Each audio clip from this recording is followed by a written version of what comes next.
Hello, I'm Sean Locke.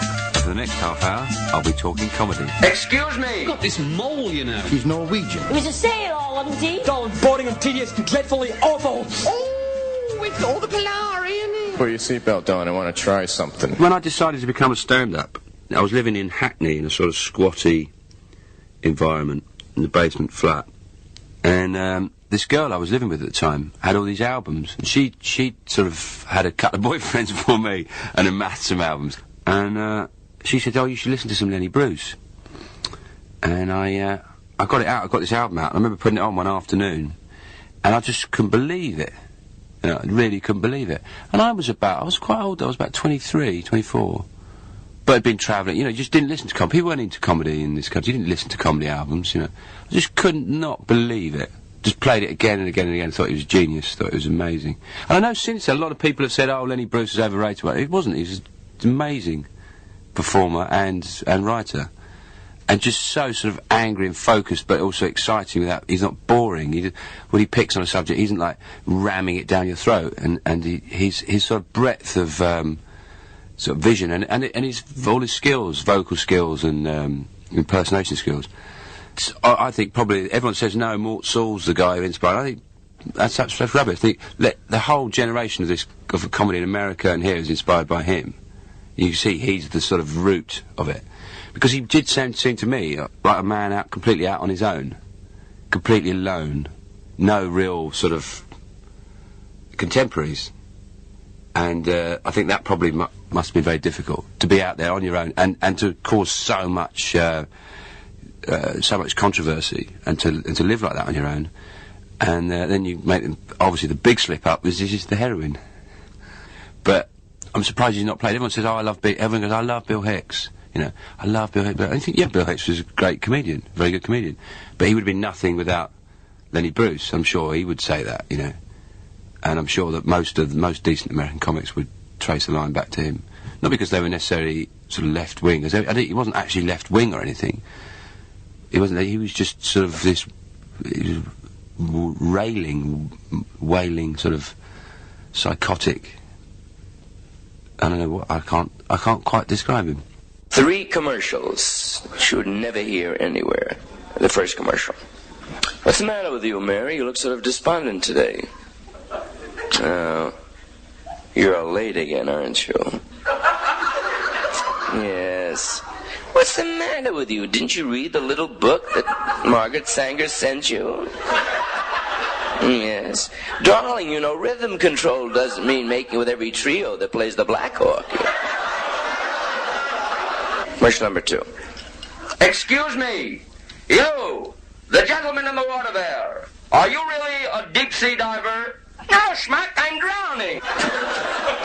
Commercial number 3.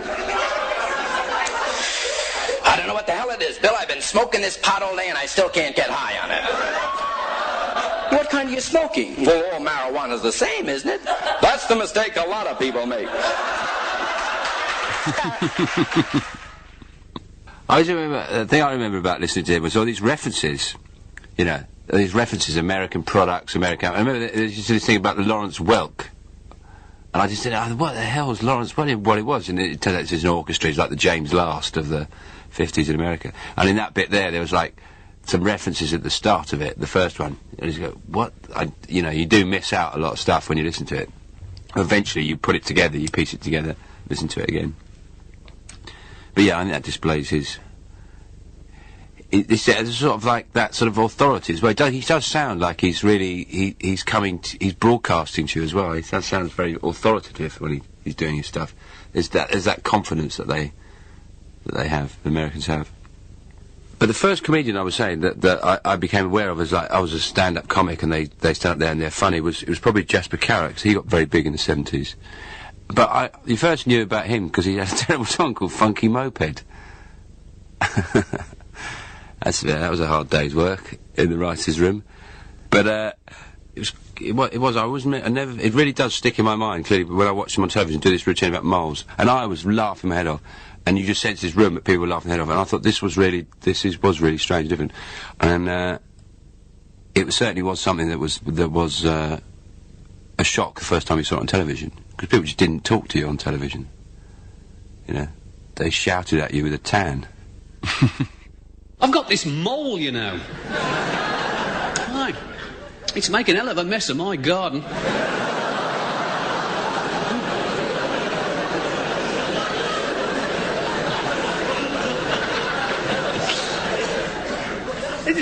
It's strange, really, because, like, I bought a house out in the country about a couple of years ago, and I inherited this mole, right? And, like, well, being Birmingham born and bred, you know, well, you don't come across a lot of moles in Birmingham, to be honest. Like, found a mole in Birmingham, they'd eat it, you know.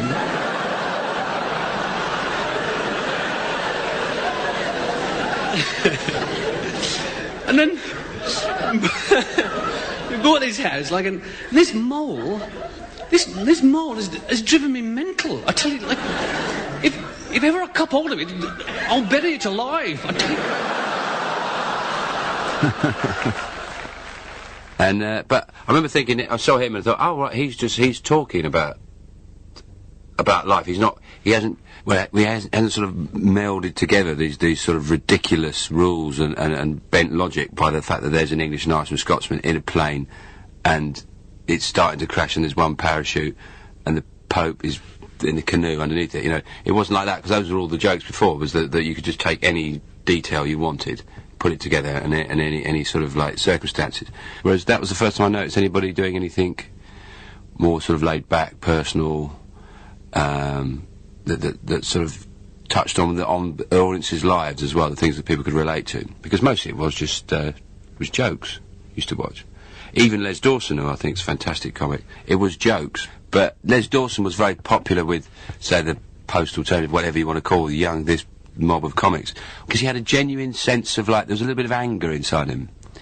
And even, you'd see it even on Blankety Blank, because when he used to just slap his forehead in disbelief at the inane suggestion that some B-list celeb had come up with, there's a blank they'd filled in, and he'd sort of slap his head and just look away, and you thought, yeah, he's just appalled at, you know, the sort of dumbness and stupidity and how rubbish television is, and, you know, so you kind of connected with him like that. But he was brilliant, wrote brilliant jokes, great jokes. I've got a marvellous car. I'm not saying it's an old one, but the logbooks are written on goatskin. It's a nice car. It's only had one previous owner, Lord Kitchener. I'm not saying it's in a bad state, but I used to top the battery with Lucas head. It's got a radio on it, but I don't use it. Well, it's difficult to drive with earphones on and accumulate. Molly wants 4 new tyres. The ones on it now are so shredded when I knock pedestrians down, they get 20 lashes and they fall. I don't drive anymore now the wife's passed a test. I'm not saying she's a bad driver, but when she goes on a main road, the cat's eyes squint. Last week she went through 15 red lights. She said, you think I should have stopped? I said, no, you potted the reds, now go for the colours. I just think it's fantastic. He's got a joke, and the punchline involves the word Lord Kitchener as a reference. That shows it's the 70s. People could probably still remember, oh yeah, Lord Kitchener. No, it's fantastic. Lyrics comment. You genuinely felt like he was somebody being really funny, really making you laugh, and thinking this man's quite special, and liking it. So if somebody really makes you laugh a lot, you think they're quite special, and you have a fondness for them. It's like Benny Hill. I still have a fondness for Benny Hill. I used to think Benny Hill was fantastic when I was a kid. And he maybe is. I mean, I don't get to watch his shows. I haven't got UK Gold or whatever, so I don't actually get to watch them now in hindsight. I just sort of remember there was a period in the sort of 80s when he was still making shows where I'd watch them, and I'm thinking, basically you're watching this for the underwear, aren't you? You're not actually watching it for the comedy anymore. But I remember as a kid I thought he was fantastic, Benny Hill, and they were like a real focal point. Along with Morecambe Wise shows, it became almost sort of parts of the religious calendar. With me in the studio today is the well-known film director-producer, Mr. Fred Scuttle. Mr. J. Arthur Scuttle, if you don't mind, sir. Oh, I beg your pardon, Mr. J. Arthur Scuttle. What was the first film you ever directed? It was what they call a novel vague film. A novel vague film? It was based on a vague novel. Tell me, what's it about? It is about, sir, a demented fish fryer from Accrington. He's very unhappy, sir, you see. His wife doesn't understand him. Why is that? She's Norwegian. They don't get on very well. Oh, they fight like cats and dogs, they do, sir. As a matter of fact, she has only spoken to him 6 times since they have been married. Bless my soul. Yes, sir. Now then, sir, one day they decide to take the 6 children for a picnic, you see. See, when you're about 10, 11, that's gold dust. You've never heard a joke properly done before, and you hear that because she's Norwegian. I just probably thought, that's just genius. How do they think that up? How did anyone ever sit down and think that up? But the first person that I saw I thought was really, really special, Paul Merton. I saw him, and I thought he was an inspiration to sort of loads and loads of comics because of that sort of style, that absurd style. Sort of deadpan but quite warm. And that sense that they did have a feel, even though his actual stand-up routine he used to be almost verbatim. I think it was like 20 minutes, whatever. But it was done. He still really enjoyed doing it, so it was alive. And I just remember thinking that he used to do the thing about policemen on acid. And again, people using words like acid. You know, you're out, you're a kid, and you're out, and you're out in a live venue, and it's someone talking on a stage, and they're using the word acid. Was quite wow, you know. What you can say anything you want and join things up. Imagine, you know. And now it sounds really crass because every journalist has gone like, so and so is like, you know, Bambi on acid or so and so. You know, it's really lazy. You know, but at the time, you know, he did this thing about police on acid, and it was hilarious. On Wednesday, 14th of December last, at approximately 10:43 a.m. While patrolling along Streatham High Road, I observed a motor vehicle illegally parked outside the all-night Clement Attlee massage parlour. I questioned the occupant, a Mr. Jack E. Stewart, who said, urinate off, you effing love child. Mr. Stewart then apologised and offered me a yellow, candy-covered chocolate confectionery known to the uniformed branch as a Smartie. I accepted the Smartie and swallowed it. A Smartie which I now know contained an hallucinogenic drug.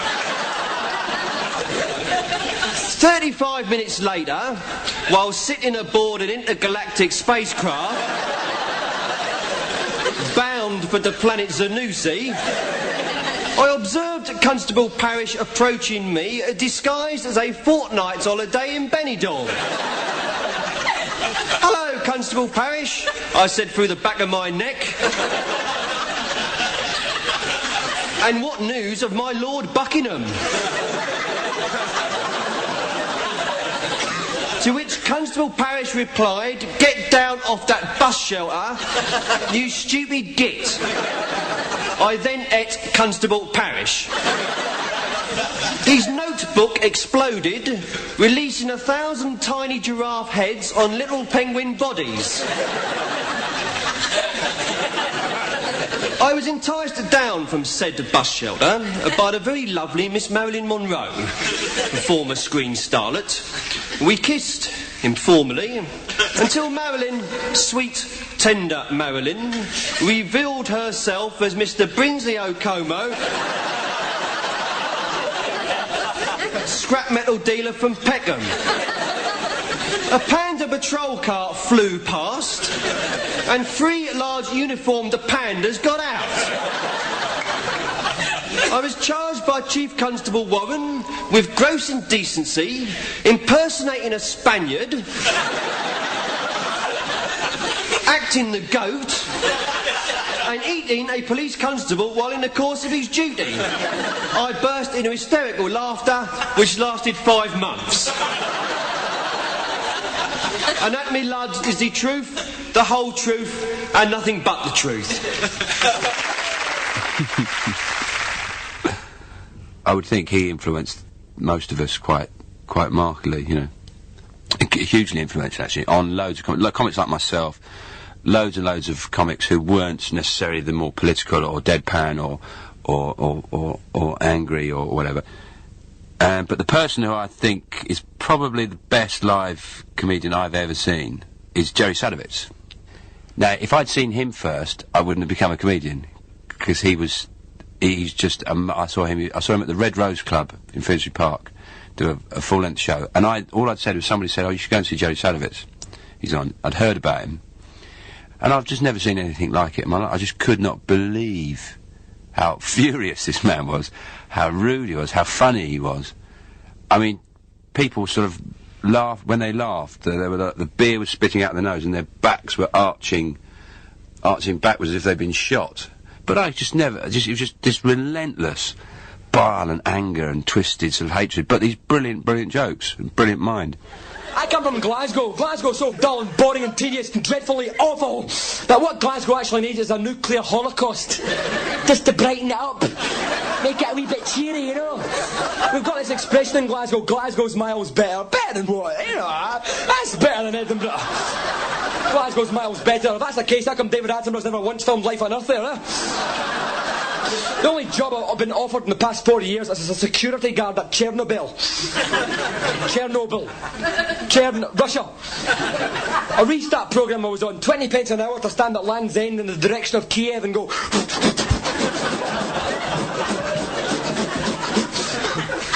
You know, they say that radioactivity's had no effect in Scotland whatsoever, except you pour a pint of milk in Aberdeen, you pick up radio 2, you know. I couldn't believe it. And he just going on. I just thought, this is incredible. And I remember saying, I saw Ivor Dembina, and Ivor Dembina who was running the club at the time, was just looking at me and he goes, what do you think? I said, well, he said, it's incredible, isn't it? It's amazing. And I actually was thinking about, I'll just give up. I'll give up. I did actually, went through my mind, I was thinking, you can't do that. You can't have anything like that. Well, and then I thought to myself, well, no, you don't have to be, do you? He's a unique... Who are you to think you have to be like the most unique, treasured, most astounding comedian ever? So, I didn't give up. But the other guy I was on the list, who I actually have never seen. I've never seen Stephen Wright. But when I have seen clips on television, I just think he's the most amazing writer.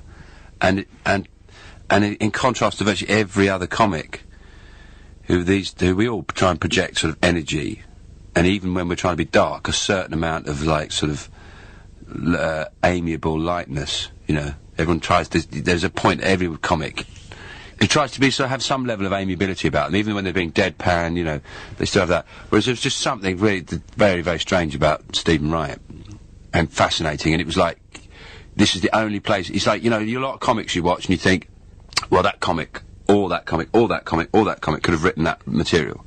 Whereas if you watch Stephen Wright, you think, well, Stephen Wright didn't exist, these jokes would never exist. You know, and that's I think is the measure of someone who's truly exceptional, you know. That if they didn't thought it up, nobody would ever thought it up. Today I was... No, that wasn't me.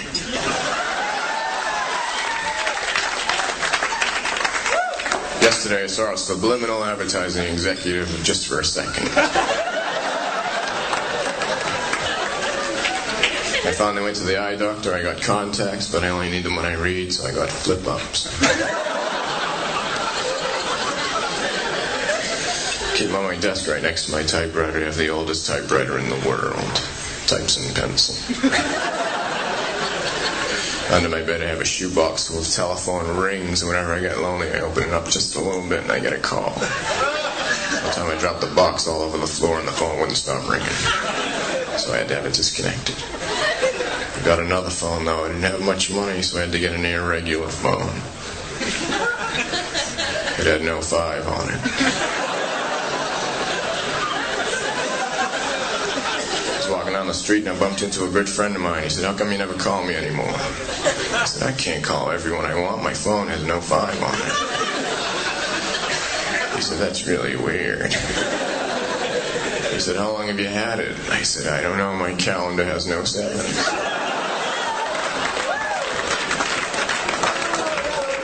I get up the other day and everything in my apartment had been stolen and replaced with an exact replica.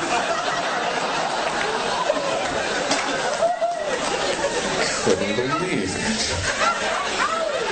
I called my friend and I said, come here, look at this stuff. It's all an exact replica. What do you think? He said, do I know you?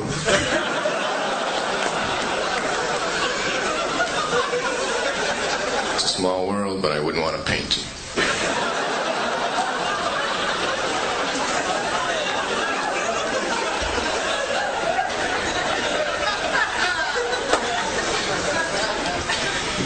Just got out of the hospital. I was in a speed reading accident.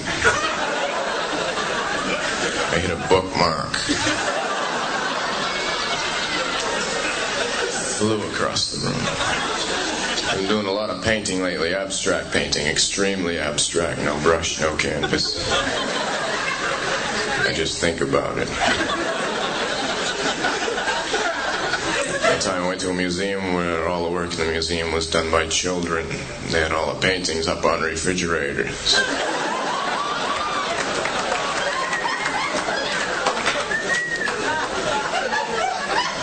I also went to a museum where they had all the heads and arms from the statues that are in all the other museums.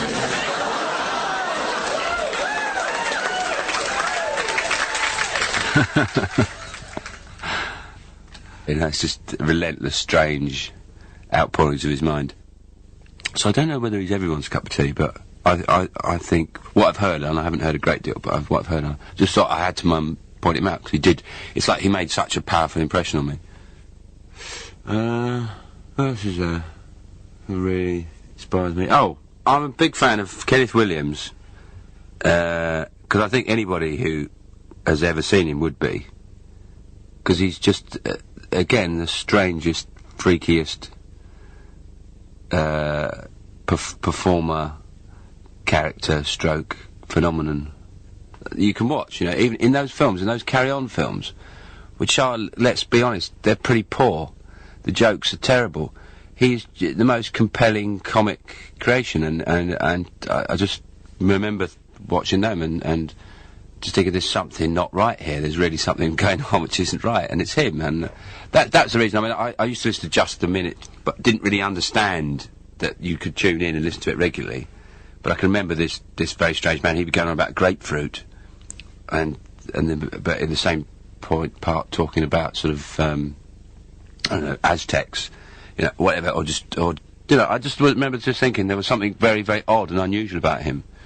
It's almost like, again, he's like one of those people who nobody could have done anything remotely like what he achieved. Hello, anybody there? Hello, I'm Julian, this is my friend Sam. Oh, hello.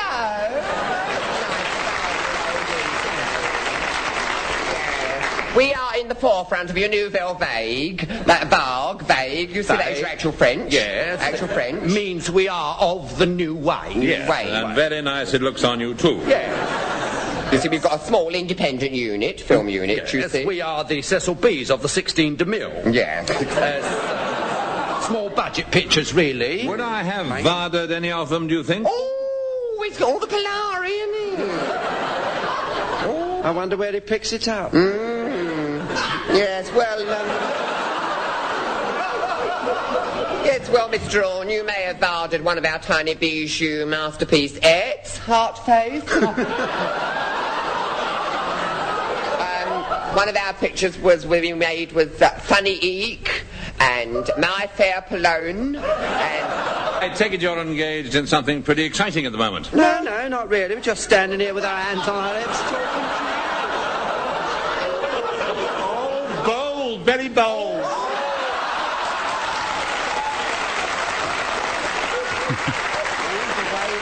I love that. I said, you must be very excited. Now we're standing here with our hands on our hips talking to you. That's a brilliant joke.